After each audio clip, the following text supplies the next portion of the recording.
Hey, what's up? This is Ricardo, and in this video I'll show you how to remove the LED board from a Dell Latitude 5289. If you're looking for parts for this laptop, go to our website and use this coupon for a 5% off discount.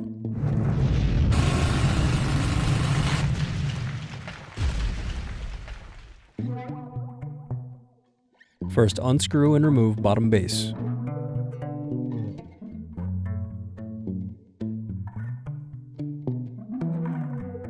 Then unscrew and disconnect battery.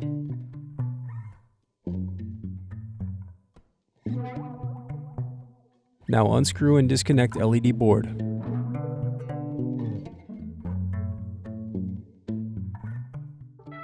Thanks for watching. Don't forget to like and subscribe if you enjoyed this video. And if you need more, check out this playlist to watch other tutorials for your laptop.